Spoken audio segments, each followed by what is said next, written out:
What's up, everybody? It's Chris from the BrahjCast, bringing you episode number 7. Talking to my homeboy from Colorado, Chad, Michael Calbaum. I ain't got nothing else to say because I haven't mastered this shit yet, so fuck it. Let's just start the show. And now, this is the moment BrahjCast fans listening around the world have been waiting for. Live from the BrahjCast studios in Maizomanie, Wisconsin, it's time! 1 hour of mind-blowing conversation for the podcasting championship of the world. Introducing first, casting out of his office corner, he is a Chojitsu Grandmaster and a black belt at Knowledge Bomb University, boasting a perfect podcasting record of 420 wins with 0 losses. He stands at 5 feet 11 inches tall, weighing in at 180 1/2 pounds, fighting out of Maizomanie, Wisconsin, introducing the reigning, defending, podcasting champion of the world,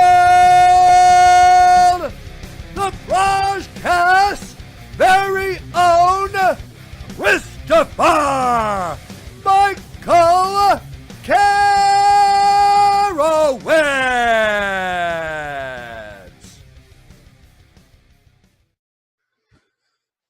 Oh yeah, about to go live with Chad Calbaum, my homie from back in the day.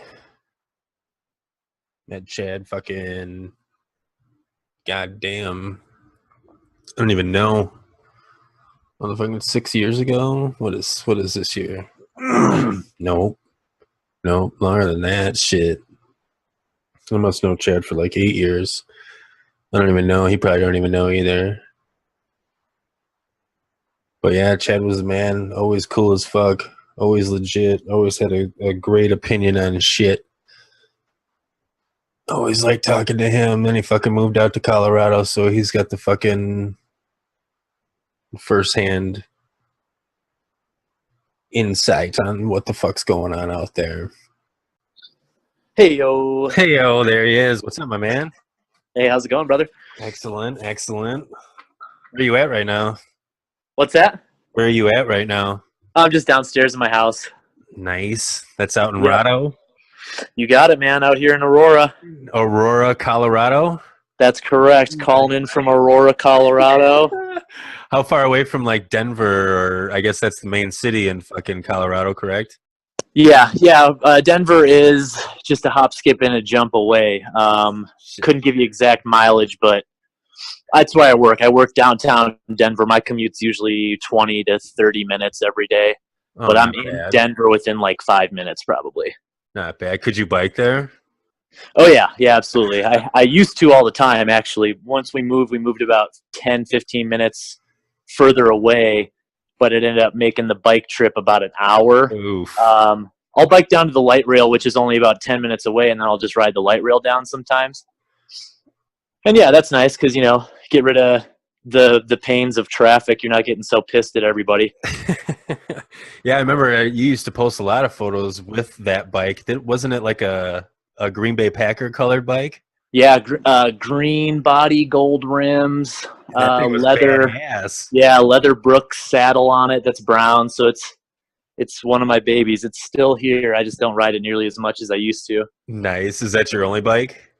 That is my only bike. Yeah, my girlfriend's got a couple. She's got like a beach cruiser, and then she's got like a 3-speed city bike, and mine's just a single speed city bike.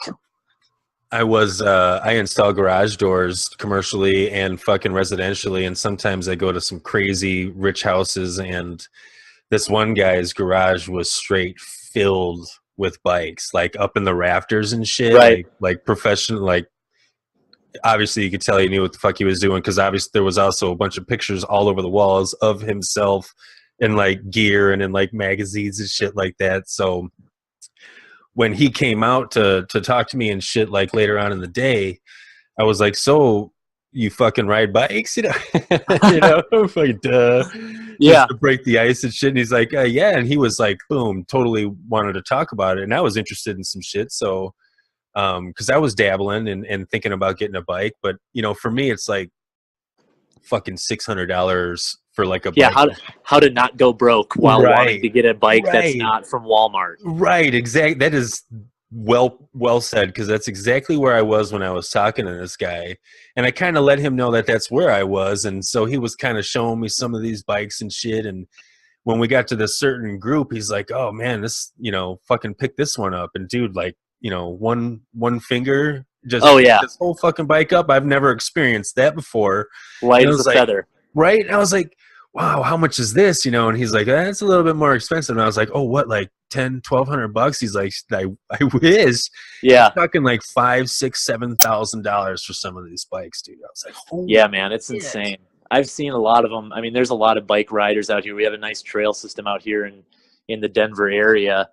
And I always think it's funny because, like I was saying before, mine's just a single speed bike, and my frame, you know, it's not the heaviest bike, it's not the lightest, but it does the trick. And a lot of the time I'll be riding with these guys on the trail, and I'll be passing these dudes with, you know, super featherweight bikes, because they're just used to being, you know, they're like, oh, this is too hard, I'll switch gears. I'm like, I have to go this speed all the time, or I lose momentum. Yeah, I lose momentum if I don't keep going. Yeah, man, Right. I've been looking into like a nice mountain bike, and yeah, it's about 2,500, you know, for a nice bike. And then that's just with basic brakes. Basic. Then everybody tells you, yeah, I mean, that's just the base. And then you want to add on some nice, like, you know, different brakes or for whatever you're trying to do. I'm like, I have no fucking clue. Yeah, they'll name like 3 or 4 different like brands or names of brakes, and I'm like, I don't have any fucking idea. Yep. What you're I'm saying. like, just build me one. I'm like, build me a Right. sweet one. Take Send my me- money. Yep, just send me the bill. Build me what you would want to ride right now, bro. Exactly. That's one of the shitty things about Colorado, is like a lot of the like things that you think about wanting to do when you move out here. Like, oh, I want to go like rafting a bunch or kayaking a bunch or hiking or snowboarding. Like, the gear is so expensive if you want to do it right. If you want to, you know, you got to get into one activity at a time. It's like, all right, for the next 2 years, I'm going to invest into my snowboarding gear, which I've done the last couple of years. You know, and it's like, maybe if I want to take something on, I'll invest in that the next couple of years. But it's like, I agree 100%. Yeah. And you know, I don't snowboard, but I can attest to the snow. I did snow removal for quite a few years. And for the first year, I was like, fuck this, man. I don't need no fucking, I'll just go to Walmart and get this motherfucking $70 snow pants and shit, and I'll be fine. right. You know, and these little Walmart boots and this other bullshit somewhere else. And fuck that, man. After about Yep. a few months of that, it was like, let me go to Dick's or, you know, some super fucking sporting goods store, or, you know, where the hunting and the fishing guys go. Yep. And, you know, let me drop $400, but let me stay warm as fuck. It's, you know, that's It's when going to last. exactly. That's when I got my first real experience with, you know, I really understood how the term paying for quality, what that really fucking meant, and how Oh, man. And crucial that is. a lot of time it's just the company, you know, like, True.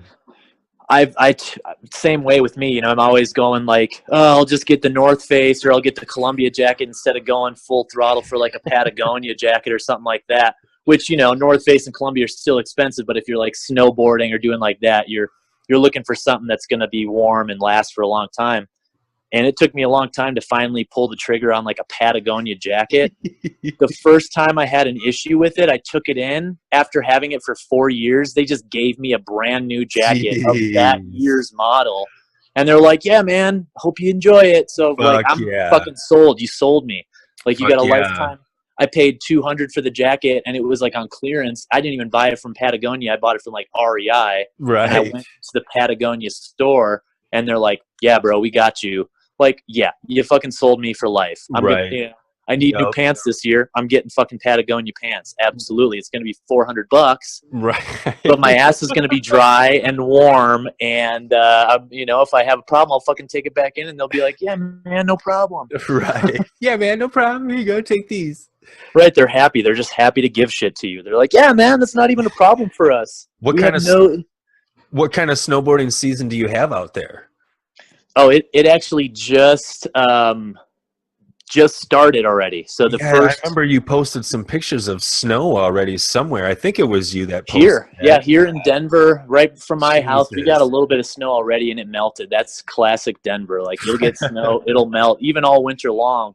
You'll get a good amount of snow. It'll stick around for like 3 weeks, and then it'll all melt, and you'll have brown grass everywhere for a couple weeks, and it'll snow again. But then you got the mountains and shit, so obviously the snow, once that snow's there, it stays, correct? For the most part, yeah. So Arapahoe Basin would be that's the first resort or ski lodge. It's not really a resort. They don't have hotels or anything there. The first ski mountain that opened up, and they opened up on Friday the 13th. And it was actually the earliest that they've opened up a ski hill anywhere in Colorado in the last 70 years. Jesus, what's that tell you? Hopefully we're up for a good season of snowboarding, man. I really hope so. There's a lot of talks of it being a dying breed just because of the reliability of it. You know what I mean? So it is one of those things where you're truly about like, all right, we're going to have a good season this year. We better make fucking good use of it.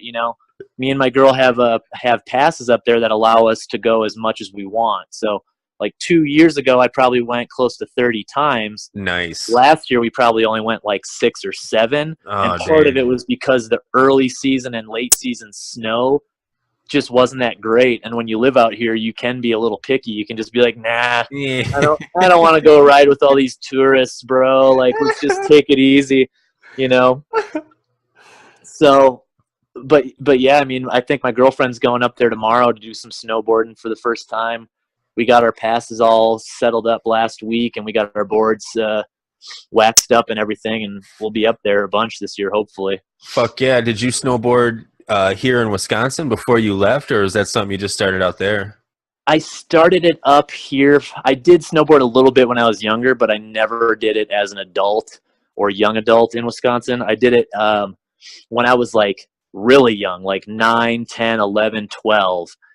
And then when I was in high school, I was even though we were like small town, like Division III, I was kind of in competitive athletics, and our coaches didn't want us doing that shit.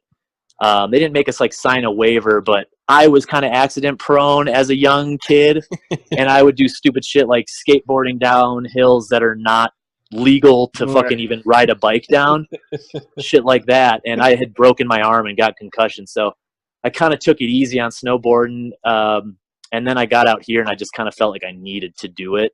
I was like, I don't know what, I'm out here. I better fucking take advantage, For sure. And it was all trial by error. I got a snowboard rental, and you can get one for fairly cheap, like $80 for multiple months. Basically, you get a discount for doing like months at a time. And then I got the pass, which is pricey, but you go like it's like Six Flags. You go like a few times, and it's worth it immediately. Right. Right. So I just went up there on my own a couple times, which hindsight probably pretty dumb, but it's kind of one of those things where it's like, I have pride. I don't want to be with people telling me how to snowboard. I learned how to do it in the past, so I'm going to relearn how to do it. And I ended up fucking cracking a couple ribs in the process, but I just kept up. That was like kind of one of my funnest seasons, I think, was learning, like, and feeling like a badass because I like that whole season I just got fucked up. I think I cracked my ribs, and then I went and bought a compression vest like that football players wear, so that I could go snowboarding again in 5 days. Jesus Christ. I got a high ankle sprain, and that, Abe and my friend, a couple other friends were coming out, and I didn't want to disappoint them. So I fucking did the whole holistic approach and consumed as many edibles and, CBD products over the week took like Epsom salt baths, drank a ton of water, kept it elevated. And within 7 days I was out there, I was treating myself like a fucking football player. Like, I'm ready to go. Put me Fuck in, yeah. Are there multiple spots to snowboard there that are popular, or is there like one fucking go-to spot that everybody knows is the shit? There's a lot of good spots. I'm sure a lot of people have their own, specific ones. The pass that I always get is the Epic Local Pass, which allows you like free reign for the most part at like Arapahoe Basin, Keystone, Breckenridge, and then you get like some limited stuff at like Vail and Beaver Creek, and you could actually go to Park City, Utah. You can use your pass to go to like Tahoe. Oh shit! All right, totally yeah, cool then. So you can kind of go all over. I thought you were just like, oh, I got to pass to like this one mountain that we always go to, or some shit. Yeah, and some of them definitely do that for sure. That's probably the way cheaper option. We pay close to $700 for this pass. Oh damn! But what we do is we get pass insurance because of us. We've gotten hurt, not even necessarily on the mountain, but if you get hurt and you can't go, can't go snowboarding anymore or skiing, they refund you that money, prorated however late in the season it is, basically. For sure. But yeah, you can go all over the place, man. Vail Resorts, they've kind of slowly been buying different places. I think they have either they own Whistler or they have a partnership with Whistler. I know they own a couple resorts in Michigan as well. So a lot of people in Michigan will like get the Epic Local Pass, and I have friends that live in Wisconsin even that will get it just because if you're coming out for 4 or 5 days of skiing, it's going to save you a ton of money. No shit. So it's definitely worth it. There's so many different options though. Like that's just the Vail Resorts. There's also like Aspen and Copper Mountain and Winter Park, and I think they all have a pass. I think that's called like the Rocky Mountain Super Pass or something like that. So nice. Yeah, you kind of split up, if your buddies want to go to those 3 resorts instead of the other ones, and you guys end up getting the same different pass, and you're most likely not snowboarding with each other at all because both of you are going to be super stubborn about paying any extra money for skiing. You're like, no, bro, I just paid $700 for this pass. I'm going to these 5 resorts. Yep. Sorry, bro. Yep. Exactly. Yep. And you said this is your girl's first year? No, she's been snowboarding for a while, but she's going to be going tomorrow, so she'll be going up like before anybody else I know. Damn. And part of that's because tomorrow is actually her anniversary. She got burned about a year ago, fairly badly. So she's trying to be out in nature and not stuck in the house thinking about all the shit she went through over the last year. Instead, focusing on how much she's come through and what she's done and doing one of the things she loves, which is, snowboarding and enjoying the outdoors. Much rather be out there doing that. Yeah, for sure. It reminds me of I actually just watched like this 15-minute video. Maybe it was like 20 minutes of this one professional snowboarder. I don't know his name. The only professional snowboarder's name I know is Shaun White. And, everybody does. Yep. Yeah. But this dude was like, look, I've snowboarded everywhere. I've got video everywhere. I've all the major spots that everybody knows about, people that even what you don't know about, I've been there. But he's like, all right, so I found one spot that I've never been to, and it was in North Korea. And he's like, long story short, this is actually a really cool video. I wish I remember the actual name, but I'm sure if you look up like on YouTube, snowboard North Korea, it'll pop up. Sure. But long story short, it takes like a year or 2 or some shit to set it up, to get the proper fucking paperwork to film. Right. It's all to film there. Right. And, they take him, he's met by some guides and shit that are pretty much with him 24/7. Tell him what he can shoot and where he can shoot, and they take him to these spots. And this is before he's going to the resort. They're letting him into this one city, one of their major cities. And again, I can't remember the fucking name because I didn't plan on talking about this today, but but it was really, really fucking cool. But it was weird because you know, everything we know about North Korea is like a slum, like at least what I thought was kind of like slummy and like fucking, you know, kind of third world, kind of dark gray, you know? everything's gray. Exactly. The Soviet Union in the 80s basically is Right. how I thought Yep. they are. And what they're filming and where they're told basically they can film, everything looks really fucking normal. Everybody's like fucking like, well, normal for them because they're like dancing in the streets like to the leaders, you know, propaganda music and shit, but they're like Sure. this big formal dance, but they're wearing like normal clothes and shit, and they're like driving cars and shit, like looking like they're going to work. And I was thinking that to myself as I'm watching it, and then like a couple minutes into the video they start thinking that, and they're, you know, obviously firsthand in it, experiencing it. They're like, man, I don't know if this shit's fucking staged or not. You know, it was really fucking strange. But again, that's a whole different part of this. They stay at this city for like 3 or 4 days before they go out to this fucking resort, and they go on this fucking 4-hour ride on this fucking dirt road, and then like in the just forest, dark, you know, snow everywhere, forest, little dirt road, and then boom, it comes out to this opening where this like immaculate fucking ski resort is. And there's like it's huge. It looks like the place in The Shining or something, like huge, right? Right. And there's like 20 people there. Again, going with this weird staged business, but there's like 20 vacationers there. And they're showing him like the snowboarder. He's going through it, you know, like the rooms and the dining and everything. He's the only one like in the dining hall. He's in this gigantic fucking place. It's really strange, but. And then also, he goes down on the fucking their ski hills, and he's talking like they're amazing, like absolutely fucking amazing. Right. But everybody that's at this resort is at the absolute beginner's hill, at this like bunny hill, and they're filming them, and they're straight up like would look like me right now if you put me in some shit like wobble wobble fall, wobble wobble Right. fall. You know, they do not look like they were vacationing to go snowboarding. You know, like they had zero experience. It just was really strange. But this dude, so he went down on these hills, on all the like big, good, professional looking hills. Sure. He's the only person on these fucking, and he's like, you never get this anywhere in the United States of America. The only person. He was yelling at the top of his lungs, just going down these hills. It looks so fucking awesome. Right. And at that point, North Korea actually looked fucking beautiful. It was strange. The whole experience was strange, but it's a video I recommend anybody that's listening and you, Chad, to look up. Fucking just, again, North Korea snowboard. It should show up, but yeah, you always wonder, like, is this staged? Is this fucking staged like the movie The Interview with Franco? Like, are they just fucking with these guys? Like, they had 2 years to get this shit ready. Exactly. To prepare for these dudes to show up. And I would not doubt it, you know. Exactly. Part of me wants to say, who knows if it's as bad as they portray, but the other part wants to say, you got a bunch of people on the bunny hill. Sounds like they probably just said, all right, you guys are fucking skiing today so that this whole thing isn't vacant. Yep.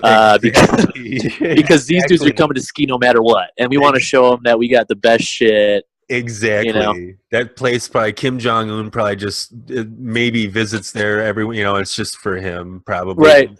But even like, you know, like I said, it was a 4-hour ride out there. Like, and that was the only road. They made it a point to say that. So it's like they had to get all of this material and shit and you know, machinery, like big, you know, just to get it out there and just to do all that for nothing is really strange. Essentially just for nobody to visit it. It's not a tourist location. It's a private fucking resort. Right. Like a maybe possibly shit. And now that I'm thinking of it, and it is a high, you know, I'm just brainstorming. It might be like a fucking bunker or some shit underneath it, you know, or it's just some remote location that can handle, you know, it's got a bunch of beds and everything, can actually handle fucking his Kim Jong-un's just flying fucking ski bunny hose out there from Sweden and shit. People don't even know where they're going. They just end up at this beautiful resort. They're like, where are we? I've never seen this place. Kim Jong-un comes out with his dick out. He's just like, welcome to my private resort. You know his dick's got to be fucking hanging straight out. I mean, what the fuck? That's the only way, man. It's one road in, 4 hours away. That is The Shining. That's the North Korea Shining. Jesus Christ, and you see these videos of him, and there's all this fear about him and these nuke missiles and shit like that, and he's got these same like 7 generals that you see with like those 752 medals on their fucking jacket. It's like, Right. when the fuck were you niggas in war, man? Like, that was Right. like 83, and what did you do 700 times to get that many? Loyalty medals, man. Loyalty medals. They're like, yep. We killed your cousin. Here's a medal for being loyal.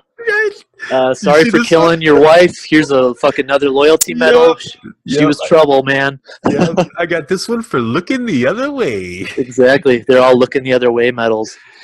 And they, there's probably a lot of those in this administration right now. Christ. We can get started there. I'm trying to segue into that, but it's like, we see these videos too also of this fucking scare here, this nuclear scare, and it's the same couple videos. They keep wheeling out these same missiles that, like, they're showing off, and I swear to God that those missiles are probably fake, or there's some old ones that they bought that Dr. Emmett L. Brown made out of fucking pinball parts and sold them, from Back to the fucking Future, and just it's all just fucking bullshit, and it just makes me think that all of that is just, it's another, it's 10, 15 years ago, it was Osama bin Laden in Iran and in Afghanistan and all that shit. And now it's this guy. Yeah, we have to have enemies, man. It's like the book 1984, if you've ever read it or watched the movie. The movie's okay. The book is way better, like most, how it always is. Right. But basically, they just tell you who the enemy is. And even if they're telling you that it's a different enemy from the day before, the big thing they're saying in the book is that, well, yesterday Eurasia was our allies, but today Eurasia is our enemies. And it's not even anything but principle to see your loyalty. Like, they're fucking with you to make sure that you are absolute loyal. They're going to tell you who the enemy is, and you better agree no matter what we fucking said yesterday. Even if we're contradicting ourselves completely, you have to act like we are not and believe what we're telling you today. Mm-hmm. And that's kind of, it's like, well, I didn't say that, but even if I did, it's, this person, what they said was worse. And, but it's like, there's no accountability right now for a lot of shit. And it's troubling. It's fucking very troubling. It's very unsettling. I've had to take a break from Facebook. I've only been posting, podcast stuff because, I was throwing out some topics and certain fucking people would always jump on. I don't want to call man. I don't want to call them trolls, because they're nice guys, but they always seem to jump on my shit for some reason. Maybe they have a fucking personal issue with me from 20 years ago, but sure. They're just straight Trump supporters, and I wanted to do my best to keep Trump supporters like on my friends list and like and keep an open mind to hear their side of things, because I don't understand it at all. I don't understand it at all. So no, it's tough, man. And it's very fucking tough. It's like trying to like argue, not even argue, it's like just trying to have a conversation about like kind of like religion with like a super religious person.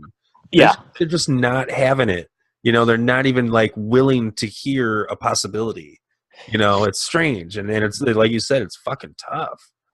Yeah, I mean, I think Neil deGrasse Tyson was talking about it not too long ago. You give the people the benefit of the doubt that they're willing to change their mind. So you say to them, what would change your mind? What evidence would change your mind? But then you give them that evidence and they still do not change their mind. Those people are never going to change their mind, and it's a waste of your breath. You kind of just have to say, it's somewhat, maybe not mean, but closed-minded, but go back to your small town and live in that bubble, brother. You're fine. You're not going to do much harm. You're not going to do much good from that town of 350 people that you're always bitching about the people online. No shit. And I've going on with that. I've felt that like taking a break from Facebook and all my, our quote unquote Facebook friends, because again, what is a Facebook friend, and what did we all do when Facebook was new? We all jumped on and got our core friends all like, accept my shit, my invitation, and then like Yep. the people you worked with, and Friend then of a friend of a friend. yep, and then you're like, oh shit, motherfuckers I went to high school with, boom, and that's I think that's a majority of a lot of people's fucking Facebook friends are like high school people and fucking people from jobs like maybe 3 jobs ago. You know what I'm saying? Like Yep. you really don't even fucking do anything with anymore, or who you've never texted or called in fucking over a year. I wish I wonder if like Facebook if there was a hiccup in the fucking matrix that we live in right now, and we all didn't lose our Facebook accounts, but we all lost our Facebook friends. We wouldn't do that again. I guarantee you, all of us Oh yeah. would not do that again. We would just do, and this is tying into what I'm doing now, like on Twitter and fucking Snapchat and shit, just surrounding myself with my current people that like inspire me, and people that I truly want to hear, not just because I went to high school with you 18 fucking years ago. Right. So I wonder what would happen if there was a hiccup in the matrix. We all kept our Facebook accounts but lost our friends. I guarantee you I'd have about 30 Facebook friends, not 320. Right. Yep. Yeah, it's definitely a lot of, and I essentially at the point in time when it was happening, it was, the Facebook friends was a lot more visible. I think they've gotten rid of that now to where your number of friends isn't listed. You're right. That used to be a thing where everybody was like, fuck man, he's got 790 fucking Facebook friends, bro.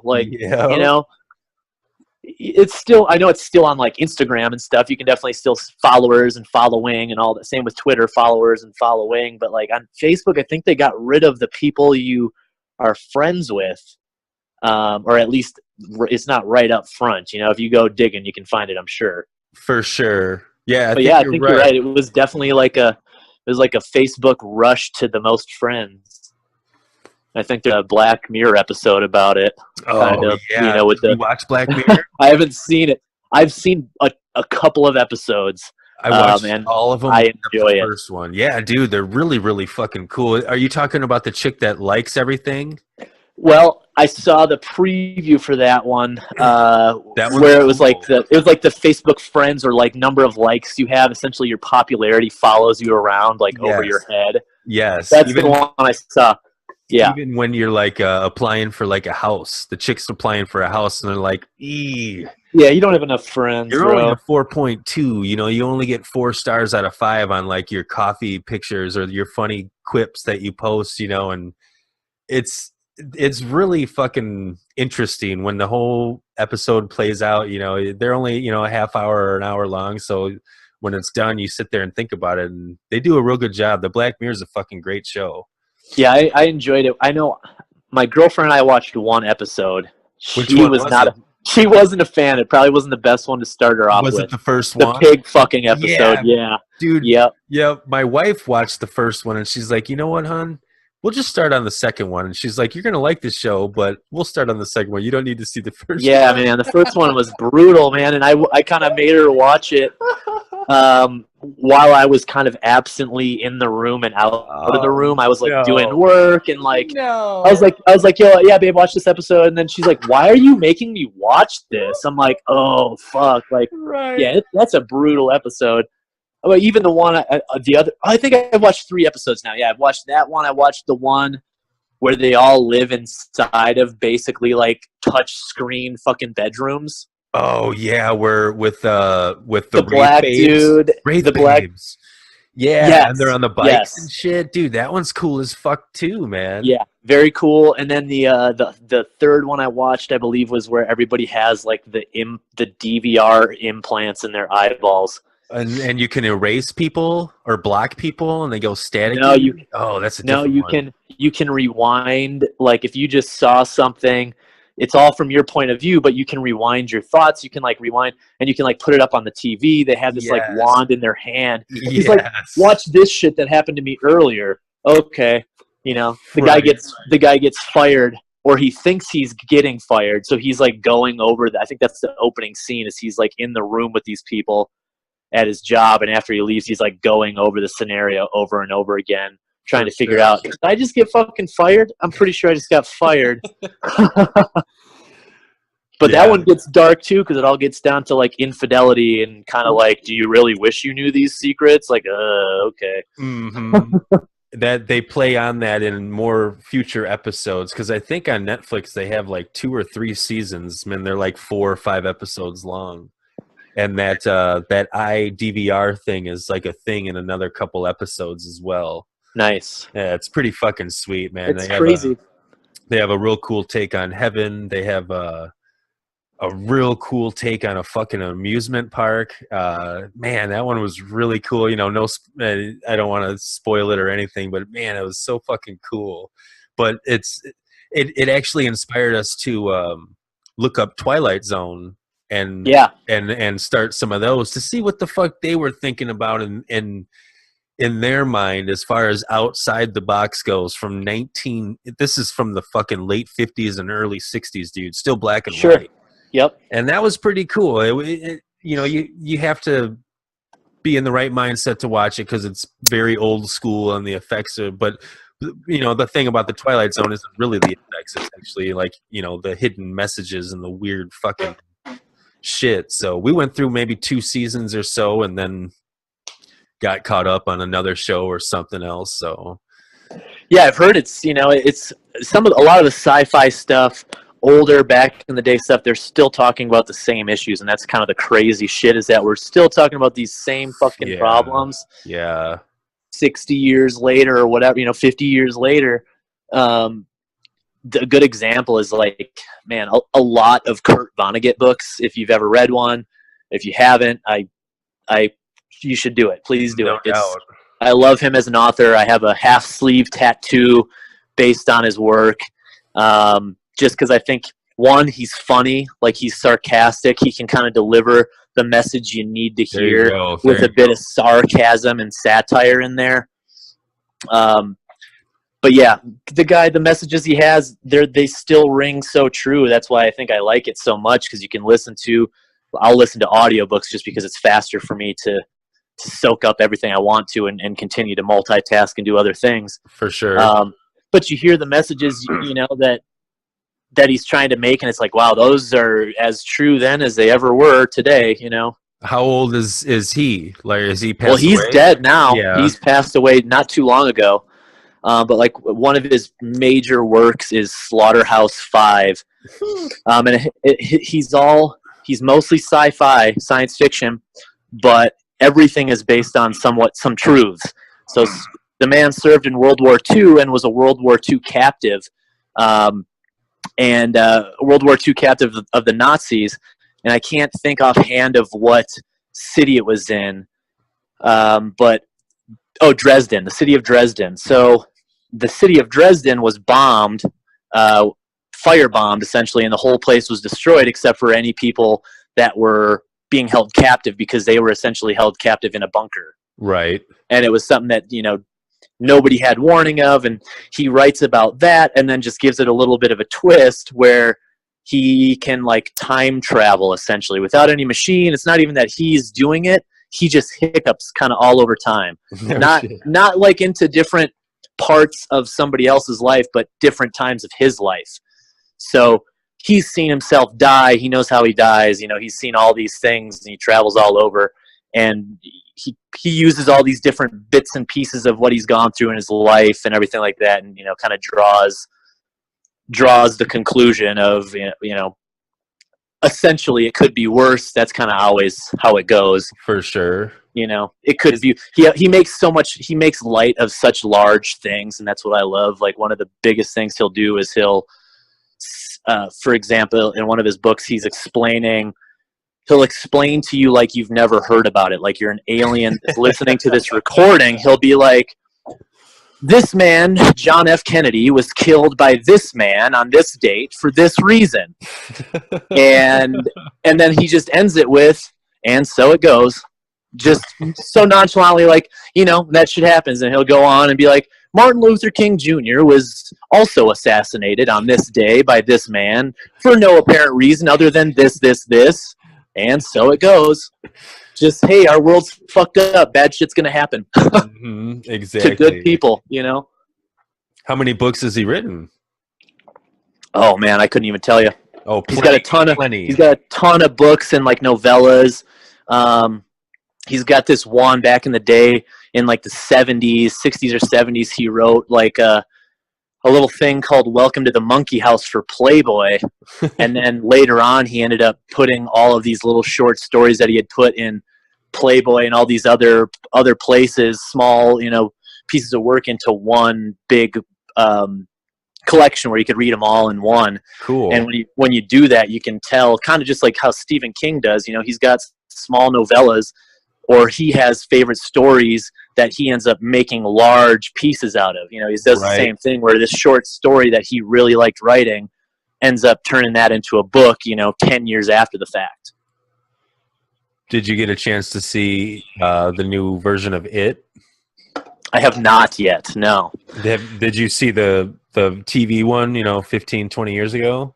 Yes, I did. Yep, and I was never one that was ever really too afraid of like clowns or anything like that. So for sure, it never scared me too much. I always I had a lot of like girls around me that were all like afraid of clowns. So that was like the reason we watched it. You know, for sure. All right, let's watch this and scare these bitches. And yep, I'll be right here. Yep, exactly. Shit, yeah. Man, I remember when that shit aired. It was like in 1990, I think. And that was back in the day when big movies would air, like it would take like multiple weekends to fucking air it. I think it aired like 2 or 3 Sundays in a row. Oh yeah, in like 2-hour chunks. Yep. And I remember they did that with. He also has like, you know, amongst many, but one of them super long one is The Stand. And that was like an 8-hour, 10-hour movie, and that was like a month of every Sunday night, like ABC Sunday Night at the Movies, right? Like part 3 of fucking Stephen King's The Stand. Yep, that was crazy. That like that's how we watched shit back in the day. You know, it's crazy. Yeah, and my friend actually told me about The Stand. I've never seen the TV movie or anything like that, but my friend read the book and told me it was really good to read, because I read the Dark Tower series by him, which is it's like 6 or 7 books long or something like that.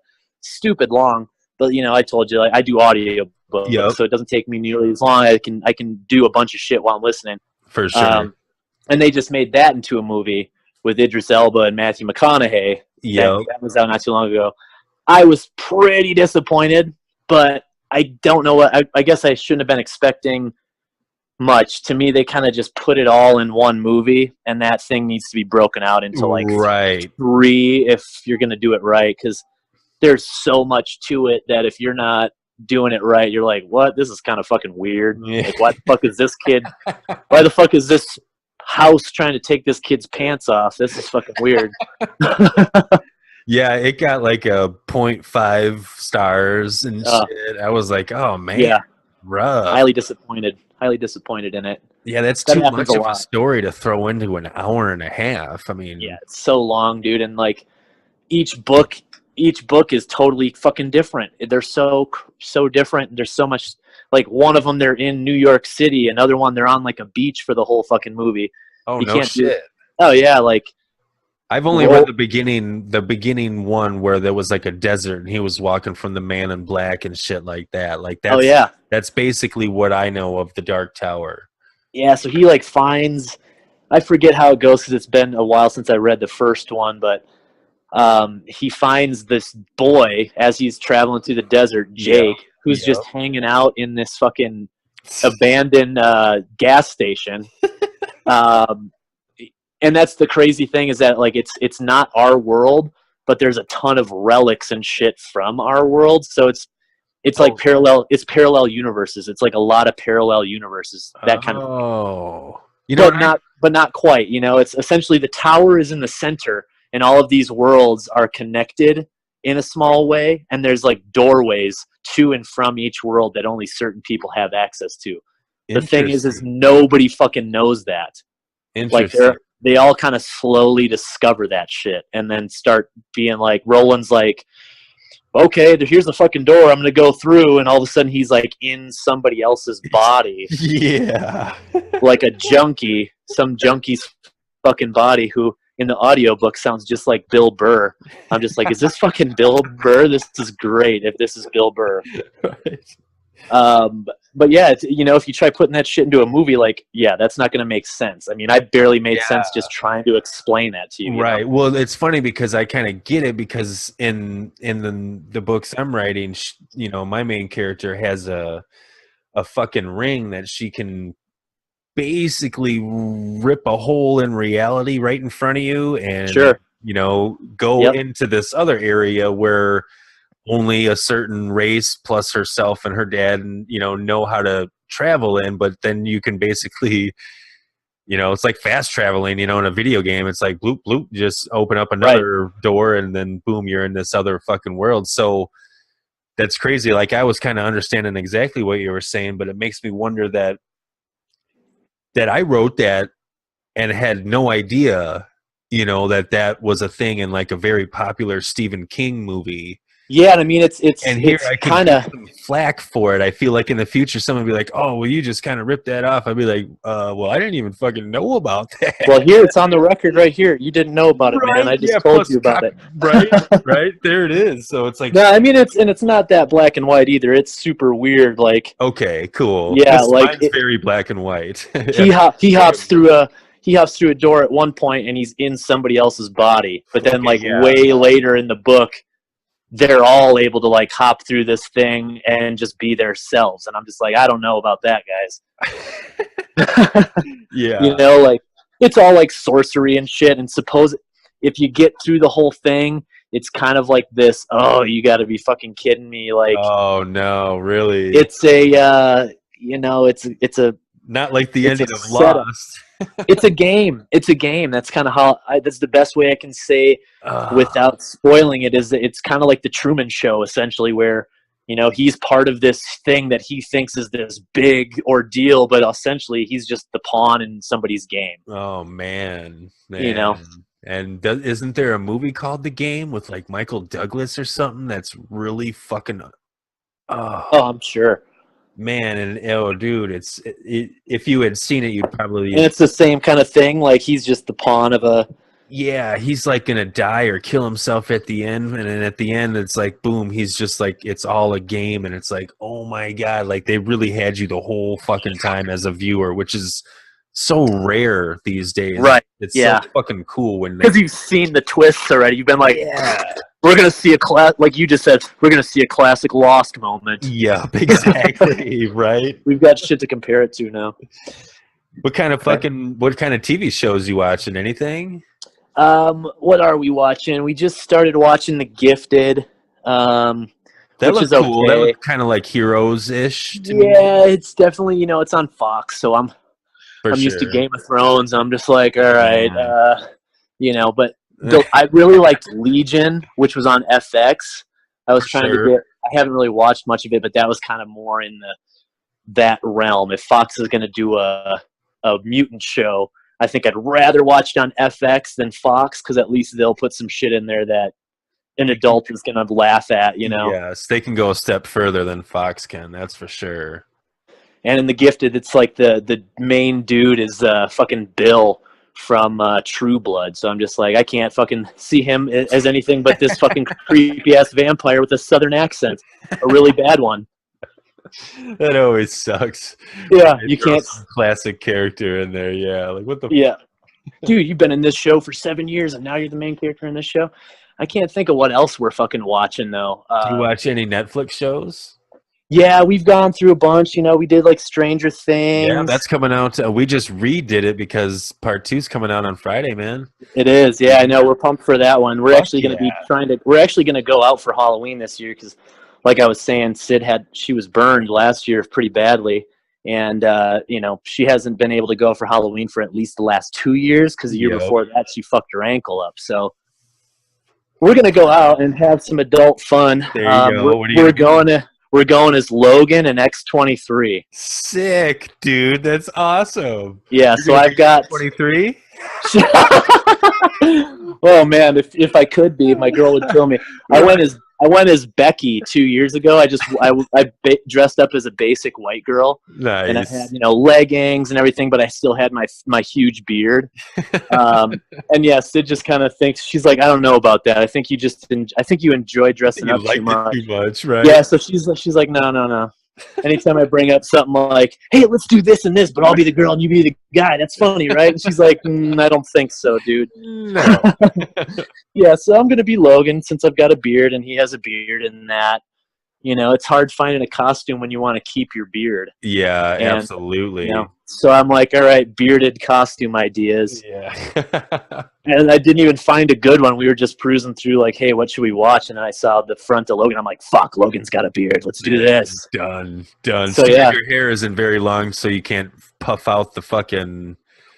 We're going Logan from Logan here, man.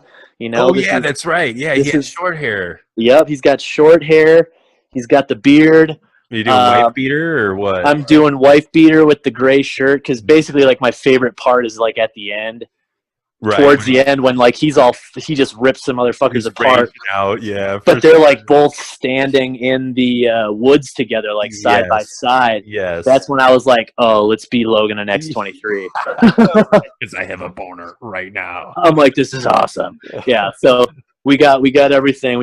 She's got the unicorn shirt coming. We've got the X-23 claws and the Wolverine claws coming. You know how hard it is to not get fucking actual stainless steel claws?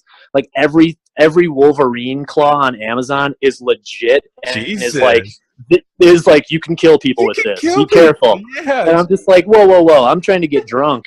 And I'm probably going to put these things in my pocket at some point. Ouch. We got to go. Right. Yeah, you got to start searching like cosplay and shit, and then they're like, okay, we got the foam ones for you. I'm like, okay, that's what I'm looking for. For sure, man. Cosplay motherfuckers are hardcore, man. Hardcore.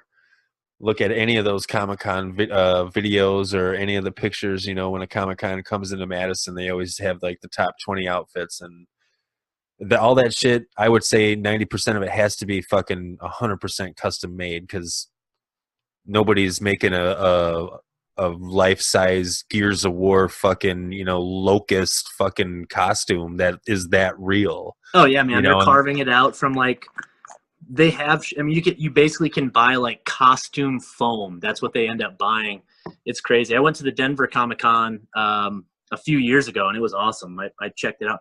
Hold on a second. I'm gonna take a dab quick here. Yep, get her done.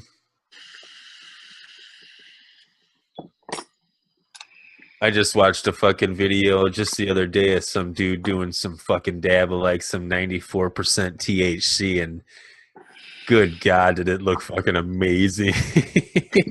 Just the way that shit, they got a nice high def camera on it going off slow motion and shit. It's like butter just melted. Like, oh, can I just taste it? I was like, oh my God, is that awesome? Yeah, that's pretty much what I just did here. Some good live resin, which is really flavorful. You pretty much do you even just smoke regular herb out there, or is it pretty much just dabs now? Oh no, we smoke flower still. Oh, okay, cool. What is it like during a day, or is it just kind of depend on what you're doing? Yeah, it just depends on what we're doing, and if we've got some good stuff in the shop, or we just grew a little bit ourselves. Nice. What are you allowed to grow out there? You can grow up to 6 plants, so everybody can legally grow up to 6 plants, which is pretty fun. It's like, why the fuck wouldn't you? For sure. You can, okay, but what does that mean? Like, you can grow 6 plants and then harvest and then grow 6 more, or can you have consistently 6 going, or? Yeah, so you can have 6 plants going at one time, and then you can have like up to a certain amount of product in your house. Okay. So like, I make edibles with mine, or I used to make edibles or concentrates, which I just took a dab of. So at certain places, like the doctor will give you a recommendation for being able to have more. Both my girlfriend and I, because we have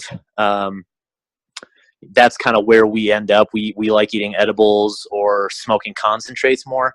you just tell that to your doctor and they know that you need more product. So Right. we could technically have like 8 ounces in our house at one time, but we are never going to have 8 ounces in our house at one time. You know what I mean? Like we might have 1 ounce in the house at one time because everything gets turned into concentrate or butter, you know, or something for us to make edibles with, whatever. Now, when you say edibles, you're talking cookies, baked goods, because you said butter. Yeah, butter. So I was actually, we didn't mention this, but I'm the general manager of a dispensary downtown. I was going to ask you, before you left here, you were like a chef. Correct. Yes. So like what you're doing with the cooking, and so now combined with fucking weed, or flour infused, but I don't know what I'm supposed to say, but fucking. Well, yeah, cannabis infused if you want to, but I mean, I always catch myself saying weed and shit like that all the time when I'm talking to people. Try to be proper, you know. But yeah, I moved out here from Madison, you know, a little over 6 years ago, and I was a chef, and I ended up working for a catering company as their executive chef. Yeah, for sure. I remember that. And the owner ended up starting an edibles company called Beyond Mars Edibles, which you can still find, you know, shit about online. But yeah, basically he started this edibles line, and at the time there was somebody running it that was not me, and they needed more help, and we decided to, you know, transition my focus away from the catering, which we ended up closing down because he figured the edibles company would be more profitable. Right. Which it was for the time, at least. And yeah, so I ended up running the kitchen there, coming up with recipes and stuff like that. We did a couple of like documentaries for like German television. Oh yeah, I saw you. I remember that. That was awesome. Yeah, you can still find it online. I feel like Spiegel TV, I think, is the name of the big network in Germany. But yeah, we have a little cannabis segment on like YouTube, I think, through their Spiegel, where I'm making like fruit chews, showing people how to infuse fruit chews and stuff like that, and they go into our grow facility and all of that stuff. But yeah, the edibles company, they ended up getting shut down due to past compliance issues from like 2 years before I ever got there. That's how crazy the MMED is. They kind of look for any way to shut you down, whether it's 2 years later or whatever, which, you know, is good. It's good for the industry to have that regulation because we're trying to be legit and show people that we're not trying to hide anything. So yeah, there you go. Actually prosecuting people and catching people, or, you know, taking licenses away. And by the way, the owner ended up actually winning an appeal, but it took him a year to win. So that's the unfortunate thing, is that he won. It was still his fault that it got that far because he didn't have the proper paperwork to show them at the time. But essentially he's not back up and running because of that. You know what I mean? Yep. I mean, he didn't ever get back up and running because of that. Recuperate after that. Yeah. Can't recuperate after that. So I ended up working for this company who I'm still with now. The name of the company is Ballpark Holistic Dispensary. We're just like 2 blocks away from Coors Field. Oh, they hired me on to be their edibles chef about 3 years ago or so. And, you know, the lengthy process that it is of getting approved by the state, city, and everybody else that you need to with the cannabis industry is very difficult, especially when it comes to doing extraction, because extraction can be considered dangerous due to the fact that you're using pressure, lots of pressure and solvents like butane and propane, stuff like that. Now it's all like lab grade stuff, so it's all legit. You know, it's not harmful, especially with our testing regulations out here. Everything that we process has to have a certain parts per million that's been decided on, you know, by the state board and the health department on what's allowed. And that's based off of what we already have allowed in all of our other food consumption, you know. Does that change like juice concentrate is kind of the same thing. Sorry, go ahead. No, I was just going to ask you, you were saying about, you know, you have to have the regulations as parts per million. Does that change on a regular basis to where like you guys, like the industry, guys in the industry have to just fucking continuously keep up so they don't? Absolutely. Yeah, they're like change it on you, so you're like, all of a sudden your numbers are different and you think that's totally legit because everything was fucking cool like 6 months ago, but they just passed something 2 months ago where now it's fucking half of what the norm is. Absolutely. Oh, that sucks. Yeah, and I mean, and that stuff is not as bad, you know, because that's the stuff you want to see, like the testing stuff. I don't ever have an issue. If you want to test our product, you know, we encourage it because we want this to be safe product. So it's just slowly progresses. Back in the day, they didn't used to have testing results on there for anything, for flour or anything. Now we have to have testing results on there for everything. And that's the thing that changes the most is like the label requirements. You know, they just changed again this October to where the THC percentage on the back or how many milligrams of cannabis is in an edible needs to be in bold in like a size 10 font or highlighted. Damn. And they just kind of do these weird things where they add on. So it makes it difficult as an edibles producer. Now, I have not produced edibles on a mass scale for about 3 years now, but I know the struggle. As every time they change a label requirement, if you have existing stuff, you either have to relabel them, and they'll change what the packaging has to be in. And when I first started, it didn't need to be in anything super special. It could be any sort of food grade packaging. It could be see-through, could be opaque.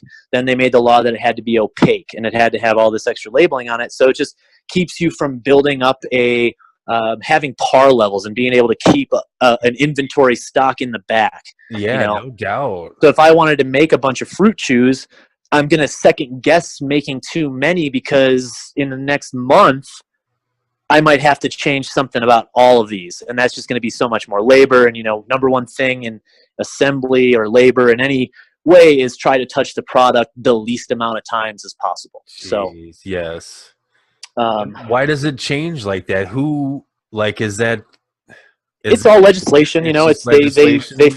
Yep. You get pushback from certain groups, maybe, you know, anti-marijuana advocacy groups that want more strict stuff, and you know, end up working. You put in these fail safes. Some of them are necessary, some of them are unnecessary. You know.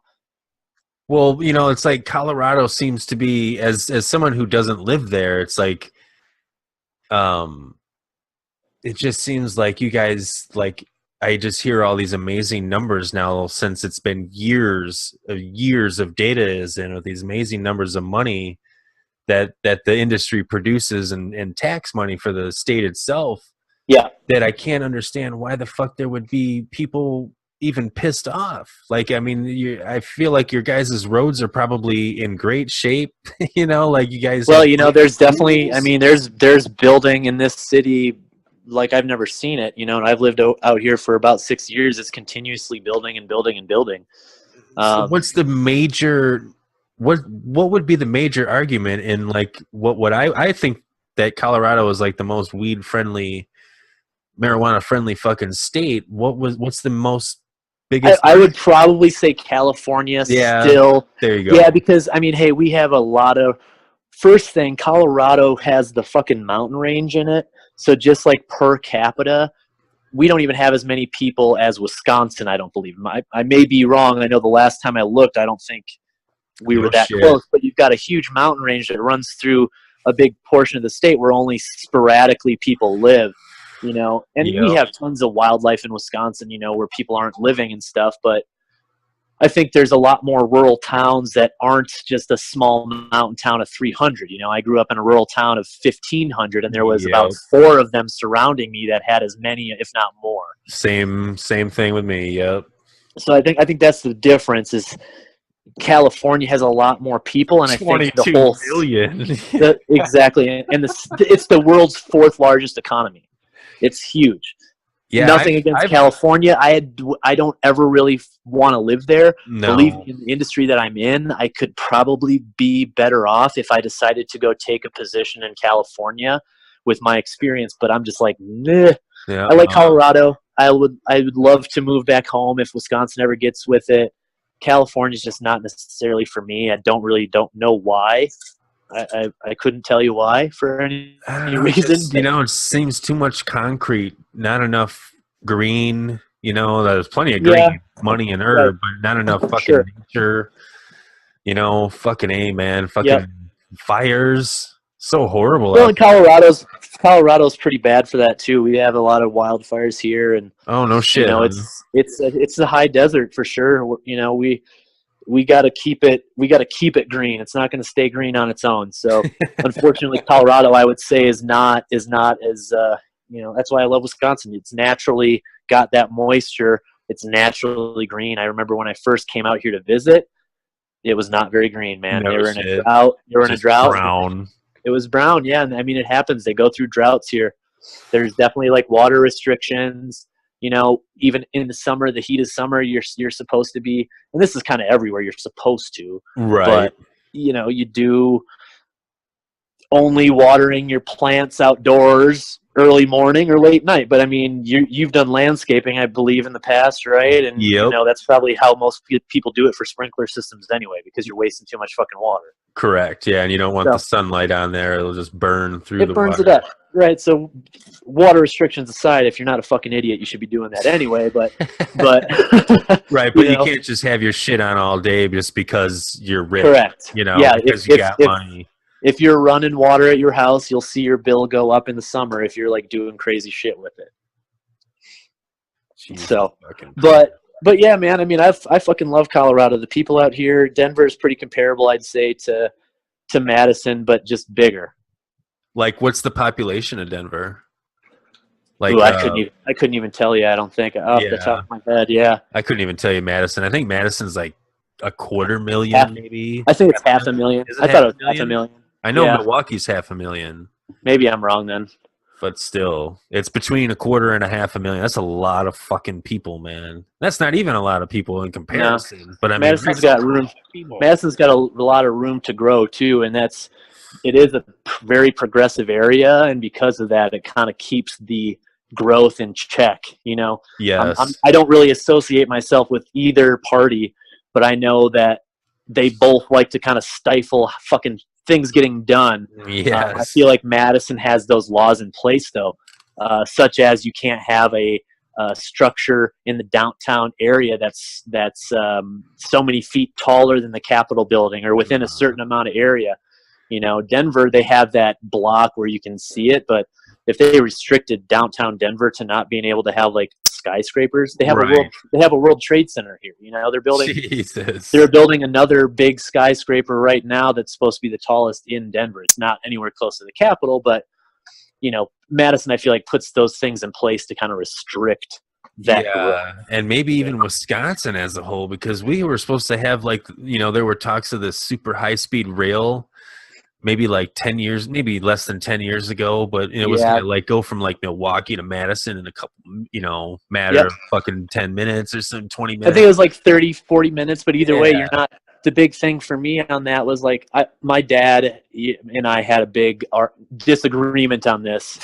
Why do I want to pay for this and blah blah blah? I'm like, understandable, man. You're in a small town, but I'll tell you right now that as your son, I go to a lot of Brewer games from Madison, and I get shit-faced drunk, and I have driven home in bad condition a number of times. Confirmed. Would you rather have your son safe and sound on a light rail home or risking his ass being a dumbass? And, I don't do this anymore, but back in the day, Understood, it seems to be like Wisconsin just kind of fucking – it's just the thing that people do. It's Miller Park, man. It's Beer Park. Yeah.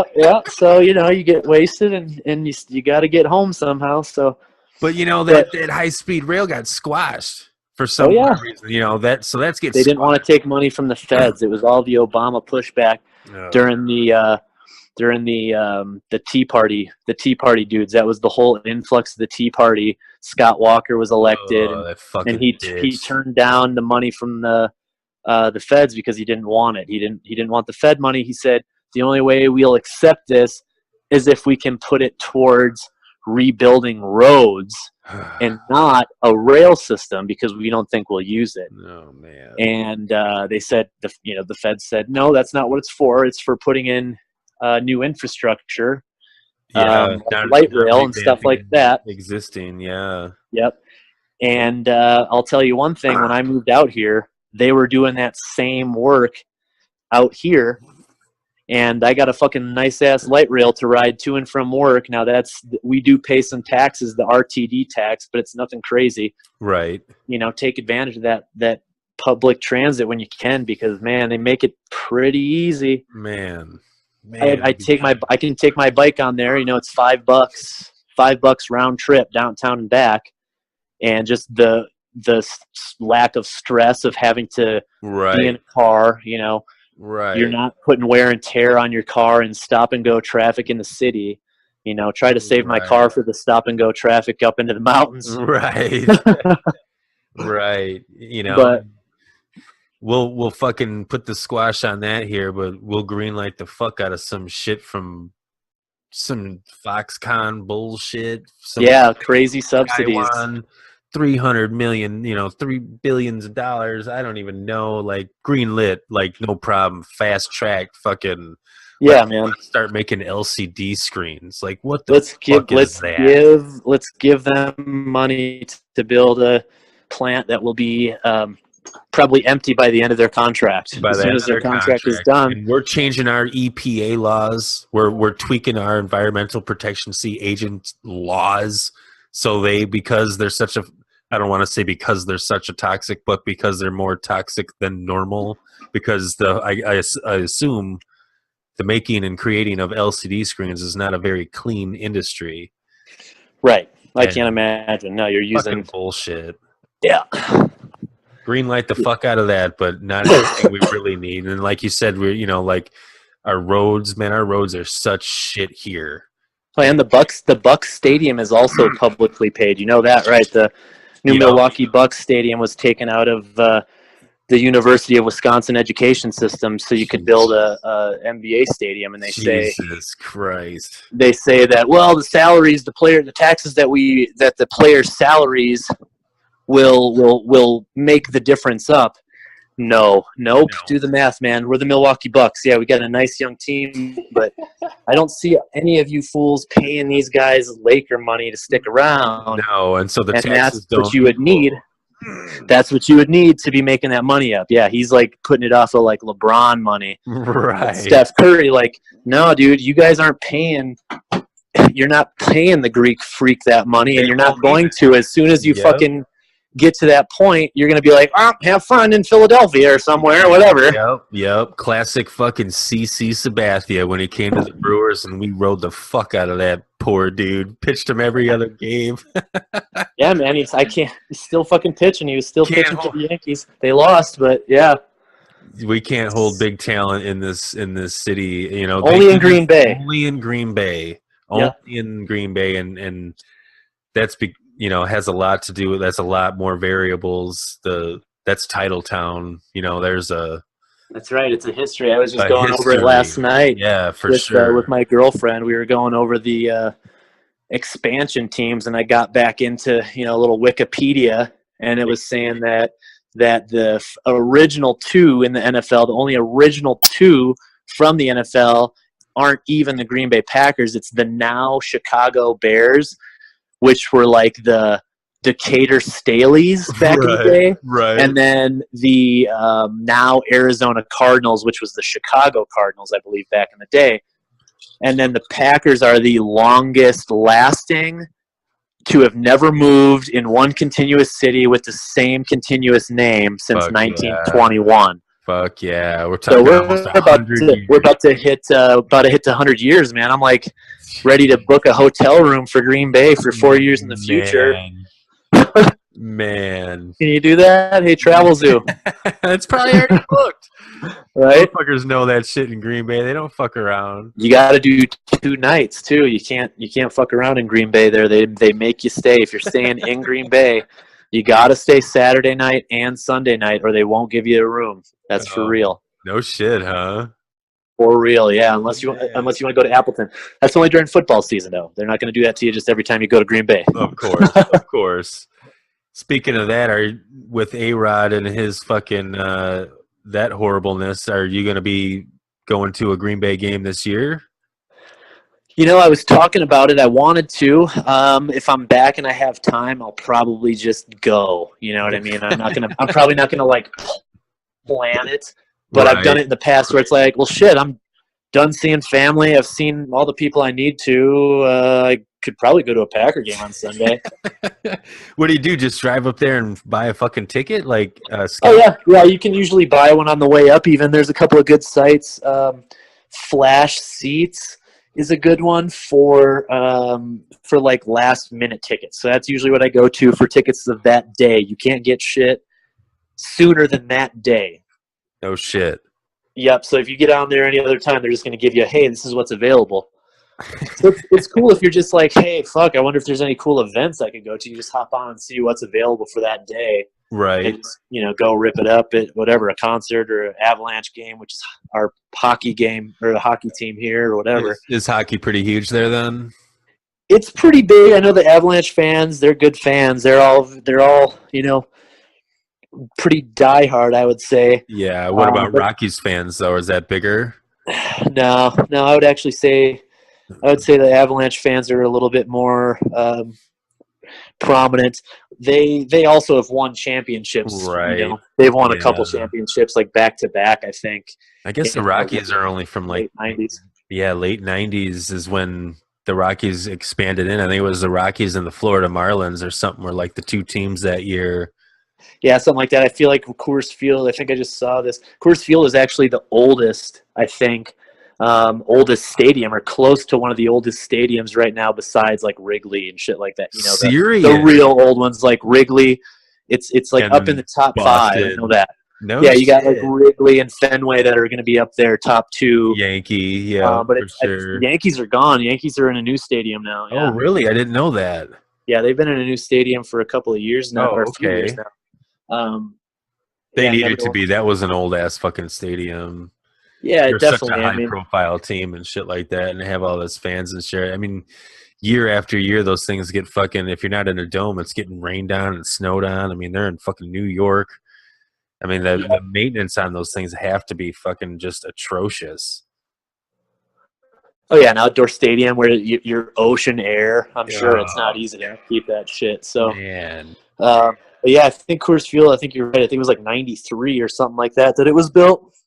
I remember that was somewhere such a big fucking thing because it's so.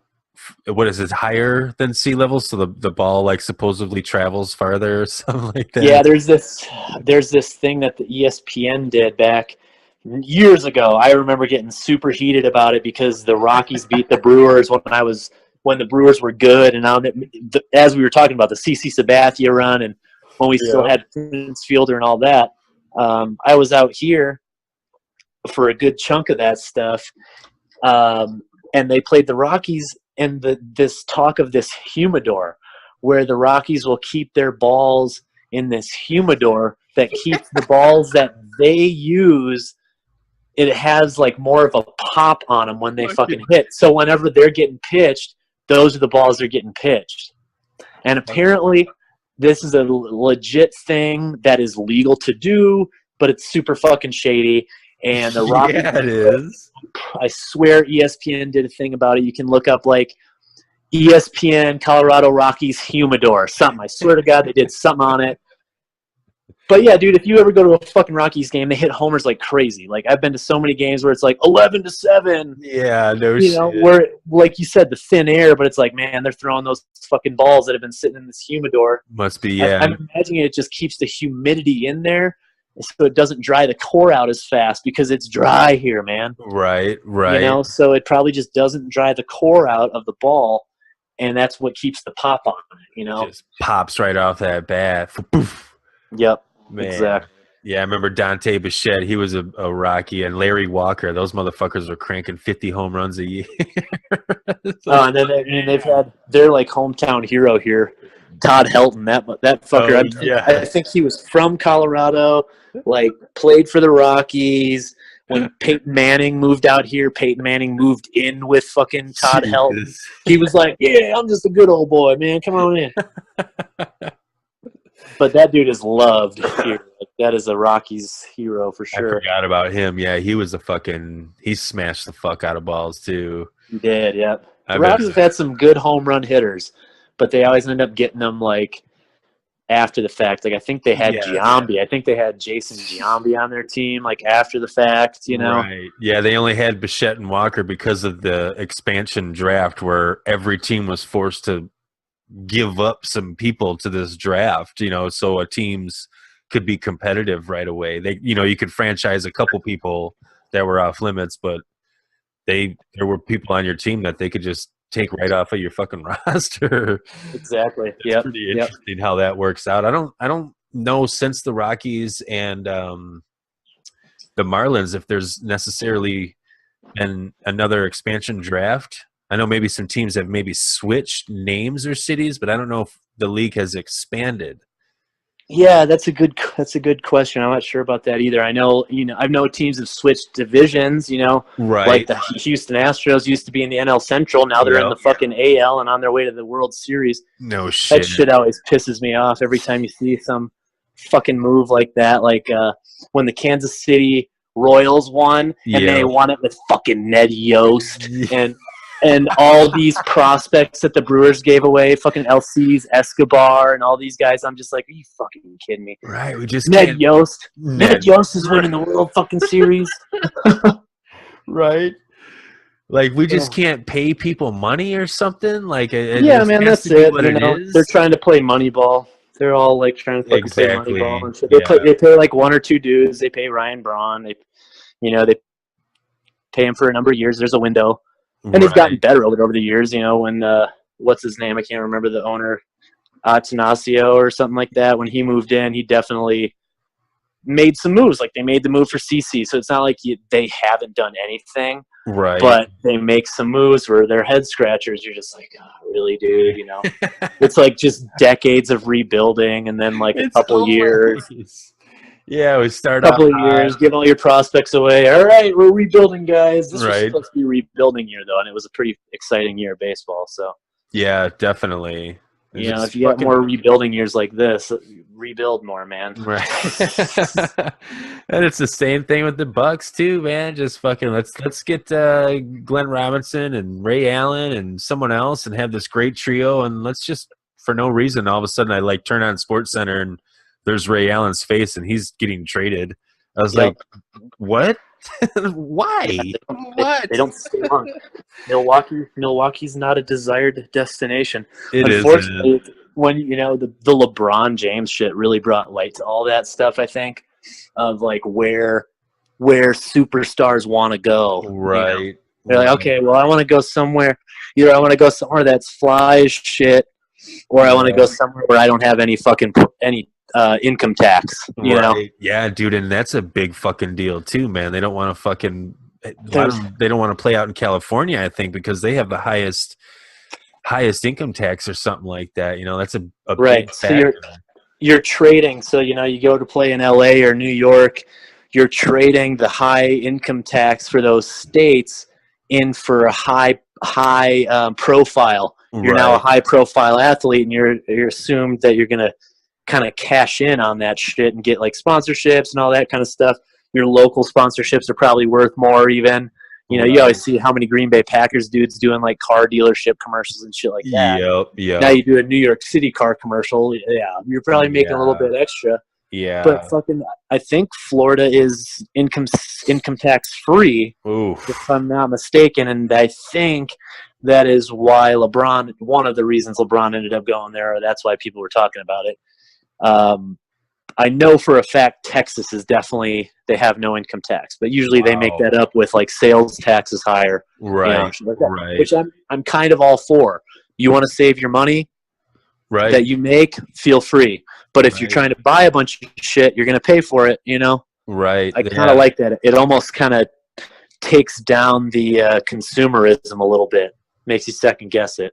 Yeah, that was I was talking to a buddy of mine, Nelson. He's from Puerto Rico, and he was telling me that you don't pay property taxes in Puerto Rico, and that can be positive and negative, and that's a whole conversation. But you don't pay property taxes on your first piece of land, but if you decide to get more properties, then you do have to pay property taxes. And I was like, all right, that's cool, man. Like, I like that too. Get your first one, and let the state keeps its grubby paws off you, but if you want to expand your shit, then you're gonna have to pay some more because you as one person are now taking up more spots. Right. So I was like, shit, I didn't know that. That's cool. Yeah, I'd like that. I suppose that's probably something you got to do on an island where you only have so much space. You But only have so fucking much space. You're right. that would, I tell you what, that would fucking encourage millennials to buy houses, and they always bitch about how millennials aren't buying houses anymore. Okay, give them that kind of fucking incentive. Let them off property tax free on their first house. I'll tell you what, I bought a house recently. I only had it for fucking 2 months of last year. And I ended up paying $600 in property tax on it. Yeah, dude, man. You know, but that's like they charge you in 6-month increments. That's the thing. Oh, okay. So it's like, all right, you're paying for 6 months. I'm like, okay, what the fuck? Yeah, that ain't right. They'd be like, hey, can I cut you a check for about 200? That sounds Right, about right. So let's just be cool with that. Yep. You know, and you cross over a fucking imaginary line, and fucking your taxes are triple. Or, you know, or triple, like, less or half less, you know. But again, your schools and everything might be different there. So I sort of understand property tax. I get like the gist of it, but I don't understand the technicalities. And I know where I live too. I live in the Cherry Creek School District, which is pretty good. It's one of the better ones in Denver, and I kind of did that on purpose. I knew that I was going to buy a spot that I wanted to eventually resell. Yeah. Okay, yeah, there you go. So, you know, that it's a little bit more family friendly that way. You got a good school district right away off the bats. And I was told by locals, like a friend of mine who's lived here his whole life, he told me that his mom and dad faked separation to the school and told them that their son was moving into the house with their aunt in Aurora in order to fucking get him into the Cherry Creek School District. So I was like, yeah, okay, put that on the list. Yeah, gotta get in there. Gonna try to get in that area. Yeah, and that ties in with what we're talking about, like, you know, the Milwaukee being not such a big market. You know, it's like when Steph Curry becomes a free agent, he doesn't want to raise his family in Milwaukee. He'd rather probably, if he has the choice, if the same money is offered in Milwaukee as is Miami, right? You know, come on, you know, there's there's nothing even here, like you said. It's just dark and cold and blah. There's nowhere to fucking. It's just like a pit stop. Yeah, and it's funny because I saw Mayor Tom Barrett of Milwaukee, because apparently Milwaukee, you know, all these cities are in trying to get in line to get Amazon's second headquarters. Yes. You know, Denver included. One of my friends, Sam Bailey, he's the head of the board to get them in here. Wow. So, yeah, if you see any Denver Post articles about the proposals, his name is mentioned, and he's one of the hardest working dudes I've ever seen, man. So there's 248 proposals right now. Yeah, it's crazy, dude. And some of them are doing the same shit that Wisconsin is doing with Foxconn. Oh, man. Trying to offer subsidies. I think New Jersey was trying to offer like $1 billion, dude, in subsidies. Like, hey, you know, and Amazon's trying to create. They're saying they'll create 50 jobs within or 50,000 jobs within 15 years or something like that. 10 to 15. Maybe that's an understatement. It could be a shorter time.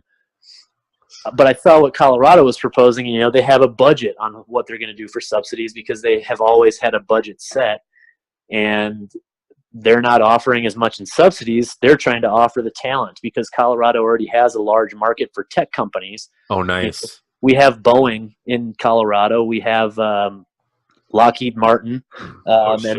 And then there's a number of, you know, Amazon already has a large headquarters here. So when they were launching some of their new services, like 2-hour delivery, Denver was one of the first cities to launch. So they already have that infrastructure in place here. And that's kind of what they're trying to propose instead of being take our hard-earned tax dollars, which is fucking bullshit. Right. Right. I'm not working there. So if you're going to try to pay these people to give somebody else a job, I don't think so, because most of the time, unfortunately, with the Foxconn thing might be a little different because that is more of an assembly plant, if I'm not mistaken. They just assemble more than anything. They're given they don't design anything. They assemble that, you know. Yep. So that's a little bit more in the Wisconsin wheelhouse, probably. Yes, exactly. You know, blue collar fucking. you got some more blue collar people, right? Injection molding, yeah. Exactly. So, but then you have Amazon, which is a tech company, who actually needs software engineers and such to do what they want to do in that market. You're going to get people that are moving from fucking all over the place that aren't locals. That's what's going to happen. If you don't already have the talent there, you're going to have people moving there to the state, which isn't a bad thing. You know, the economy that still builds up the economy.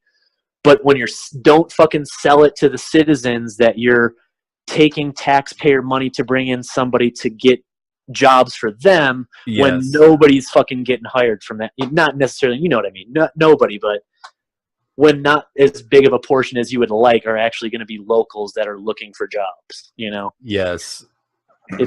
It's kind of it's a lie. It's a lot of lies, you know, saying like, hey, there's going to be a bunch of jobs here, but you are not qualified for 95% of them. So we're going to have to outsource. They're all going to come in. Yeah. They're going to come to other people. Jesus Christ. Yeah. It's like they're getting courted like they're the fucking Olympics committee. That's exactly it, dude. And that is a very good comparison.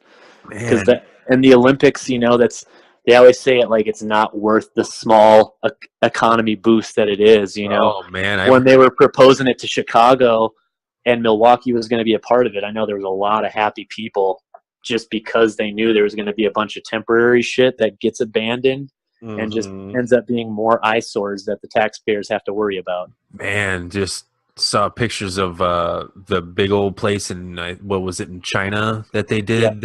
You know, it's just Beijing. Yeah, Beijing, dude. It's just a ghost town. They don't even use those fucking facilities anymore. The World Cup in Brazil, man, that wasn't even that long ago. Yeah, the World Cup in Brazil. If you look up those stadiums, like there's nothing in it. There might be. There's like cars parked outside that have just been there for a while. Right. You know, it's going to start looking apocalyptic with the vegetation is just going to overtake that shit. And they did the same thing with taking it back. The fucking, they had to quickly build bullshit for the Olympics when they were in Brazil as well. They built that aquatic center. They built all sorts of other shit. And then boom, they're not using that. They're not using fucking high quality water filtration to keep a pool running for 24 hours a day. You know what I'm saying? They're not going to waste the barely little water they have in that fucking place for a pool. Yeah, and that's just abandoned. And that's a soccer country that has major soccer events. They built a major soccer stadium, but would never even think about like using it for another major soccer event. Right. You know, there's a fucking when we went to the rave maybe in April, we went and saw a Bishop Briggs concert, and on our way on Highway 43 from Madison to Milwaukee, we were just driving along, and we'd made that drive a few times, but not in a few years. But there's not much on that drive, so there's not much to look at. And coming up on the left was this fucking building, this big white building, and then you come up on it. And you're cruising at 70, the speed limit's 70, so you're going 75, 80.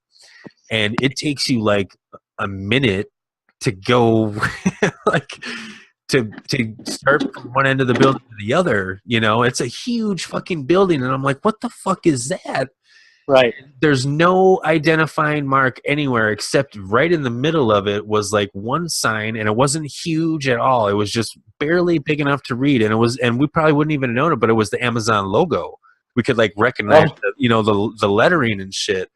Right. It was like that was like a fucking like a distribution center, dude, and it was huge. Like fucking huge. I'd never seen a building that big that wasn't like, I don't know, like a fucking, when I was in the Army, there was like complexes that big, but I mean, I was like, what the fuck is this thing? And I can only imagine what the fuck it's just, how do you even like organize that thing? Like it had like 700 fucking semi-truck bays and shit like that, you know? I imagine the roof had like some drone fucking like pad and shit, you know? Like it just amazed me how big that fucking place was.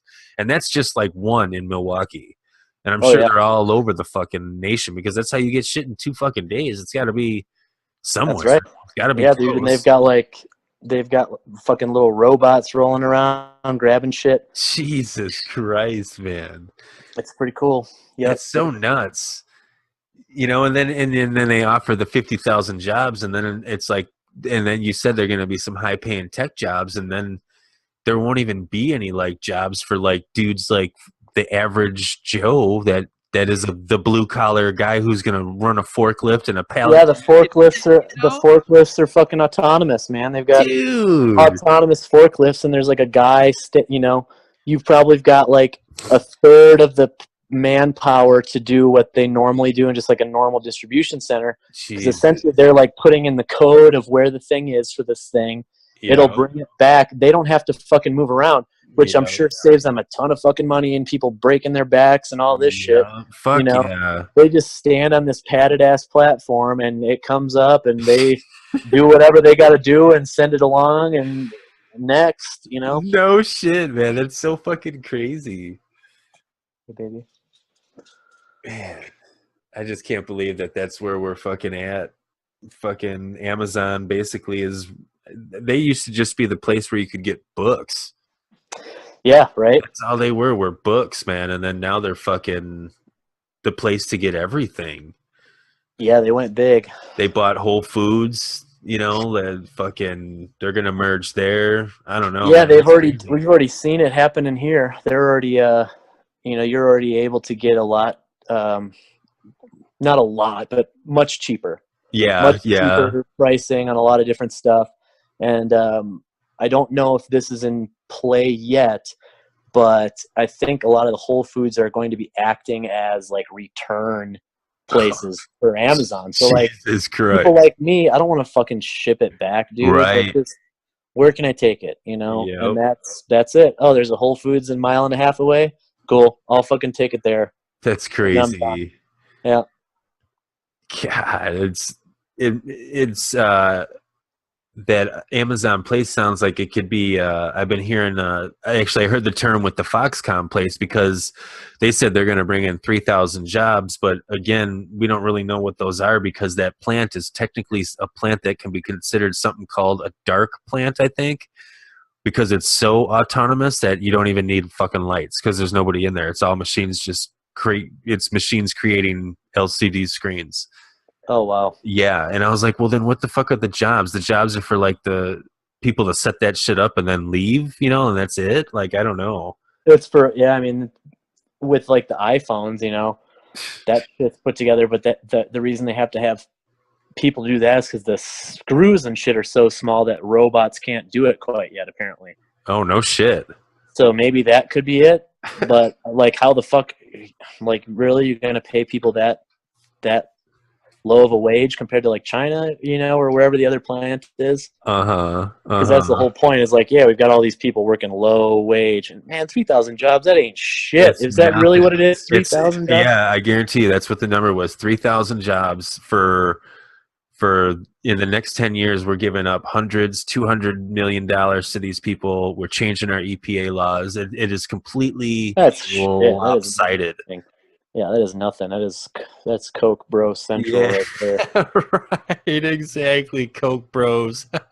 Yeah, man, that's ridiculous. Yeah, no shit. Well, fucking A, Chad, we've been going on close to 2 hours now. Huh? I don't know what kind of time frame you got going on here. Yeah, I should probably get going here soon. I do need to hang out with the lady tonight. We're going to watch a little football and try to catch up on some shows or whatever, but yeah, man, it's always great catching up, and I got to check on the fantasy football here and see how I'm doing. Yeah, you're in fucking second place right now, you bastard. I know. I started off really shitty. I've got like 3 leagues right now. It's the most I've ever had. I think I was telling you when I saw you before. I'm like, I think I might have taken on a little bit too much, especially when I drafted. But like one of the leagues I'm doing well in, the league you're the commissioner of, I'm doing fairly well in with second place. But the league that I'm the commissioner in, I lost Odell Beckham Jr. Yes. I drafted Marshawn late, kind of just hoping he was going to be a good flyer. I traded for Chris Carson, and he got injured immediately. Like, I've been having some bad luck, but I'm still in like 5th place, so I'm just like, I'm like, oh, okay, I'm gonna stay up super late and fucking do waiver moves. Yep. You know, I'm gonna be up till 1 a.m. making sure that I'm awake when the waivers go up. You I'm always just gonna have like snag. 57 waiver moves by the end of the year. Yeah, dude. I just sit there and overthink it. I'm just like, oh fuck, oh shit. Now I saw a report that this guy is probably going to be the starting running back. Dip. Right. Oh yeah, that was the other dumb move I made. I dropped Javarius Allen and picked up Alex Collins. Oh yeah, there you go. Great move. And then another guy picked up the other fucking dude right away. I was like, oh my god. Yeah, right. So. But yeah, brother, it's always great fucking talking to you. Yeah, we gotta have you come back on because I got plenty of other things that we got to talk about. We just basically took that time to just catch up and talk some shit. So for sure. Yeah, we'll talk about some weed industry stuff next time or for sure. Or whatever. Yeah. I wanted to know more about definitely that. I need to know more about politics down there because like I said, I think I told you I've got the Democratic representative, one of the Democratic representatives for Wisconsin. She's going to come on the show in less than a month, and she's the face of all of the legislation, right? All of the marijuana legislation. So I wanted to know, pick your brain a little bit more because you know a lot of facts about that, and then that way I have some good ammo when I'm talking to her. Yeah. Let me know if you want to do this again, even before she comes on. I'd love to do it, man. Yeah, for sure. We'll definitely have you come on. Definitely before then. So I sound legit as fuck when I talk to her. Yeah, man. Yeah, I mean, from what I've seen from the Wisconsin legislation, I really like it, especially for someone who wants to move home and potentially do that at some point, or at least have a company there at some point, maybe. It looks fair, but everything on the front, that's the big thing with a lot of these states is some of these states didn't approve shit. And, some people are like, oh man, we were close. But if you really look behind the scenes, they probably did the right thing by voting it down. Because a lot of the times in some of these things, there's like, as they say, the pork barrel spending or the hidden shit that's in there that's like, okay, well, we're going to pass weed legislation, but all your rights are taken away. We can storm into your house at any fucking time, and we're going to fuck your kids, and you can't do anything about it. Exactly. And all I see is the headline that says, marijuana is finally legal. Click yes. And I'm like, yes. Yep. Yeah, you're right about that, man. Yeah, I feel like we right now are living in an age of where there's a lot of that shit going on, where there's a lot of even with the Trumpster, with hey, I'm gonna tweet a bunch of stupid shit so you pay attention to me over here, but it's like, hey, look at the birdie, look left, yep, exactly. Something else is going on over here. Yeah, the real shit is over here. Yep, 100%. Well, fucking A, man. Thanks a lot, Chad. I know you got to get going, so fucking thanks a lot for your time, and we will hook up within the next couple weeks for sure. Okay, brother? Yeah, thanks for having me on, brother. Love you. Take care. Love you too. Take care. Peace. All right, everybody, that's the show. Thanks again to Chad for coming on. Can't wait to holler at you next time. We got plenty more to talk about. Thanks to everybody who keeps fucking coming back and listening to my shit. You're the greatest. Thanks to everybody who's been fucking rolling over to HaleySpaghetti.com and ordering the book. I've been noticing a slight uptick in sales. I appreciate y'all for that. Thanks to all the sponsors that don't fucking sponsor me. Fuck you. God damn, I don't know what else to fucking say. All I'm doing is swearing my pants off here because I suck at this shit and I'm fucking scared and I'm fearful. So, what a fucking horrible way to end the fucking show. Hey, and fuck you to that guy who commented on my other shit talking about my shit sucks. Hey, nigga, fuck you.